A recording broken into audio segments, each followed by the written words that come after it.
Bonjour, bienvenue sur Français Easy tout le monde. C'est avec plaisir que je vous reçois pour un tout nouveau podcast. Aujourd'hui, pourquoi parle-t-on français à Madagascar? Je me suis toujours posé cette question. Si tu n'es pas abonné, avant de commencer, n'hésite pas à cliquer sur la cloche pour recevoir les dernières vidéos et les dernières informations concernant ma chaîne. Voyons un peu pourquoi Madagascar parle français. Madagascar est un pays francophone qui a également sa propre langue, le malgache.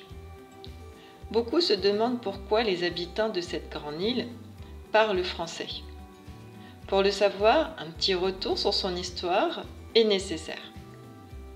L'histoire d'abord. À Madagascar, seulement près de 20% des habitants maîtrisent le français. Ils sont alors bilingues et utilisent la langue de Molière presque quotidiennement, que ce soit pour parler ou pour écrire. D'ailleurs, la langue maternelle n'est pas parlée à l'échelle internationale et les Malgaches ont besoin de maîtriser la langue internationale qu'est le français pour communiquer avec les étrangers. Tout a commencé avant la colonisation, avant le XIXe siècle. L'île était encore un royaume. À l'époque, il y avait un repli et une petite ouverture au monde occidental. C'était en 1862 que des missions catholiques ont commencé à enseigner le français sur l'île. Mais cela avait été en compétition avec celui de la langue maternelle et de l'anglais. Voyons aussi la colonisation de Madagascar. La colonisation a commencé en 1896 jusqu'en 1960. Cela a duré 64 ans. Pendant ces longues années, les Français géraient l'île et tout avait alors changé, notamment sur le point de vue de la langue française. La royauté avait été détrônée et beaucoup de choses avaient changé. La langue insulaire avait été dévalorisée au profit de celle utilisée par les colonisateurs.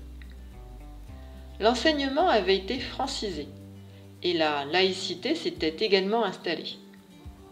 Mais avant cela, les diverses missions chrétiennes arrivées sur l'île ont enseigné l'alphabet latin. Je vous ai dit tout à l'heure que ça a duré jusqu'à 1960. Donc, voyons un peu l'indépendance de Madagascar.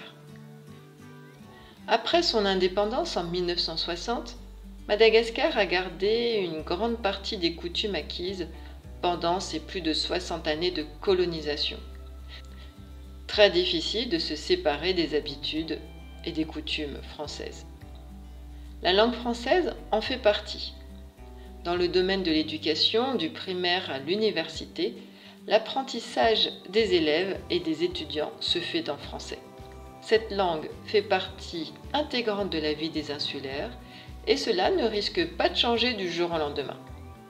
D'ailleurs, même lorsque l'île a eu son indépendance, le français a toujours dominé.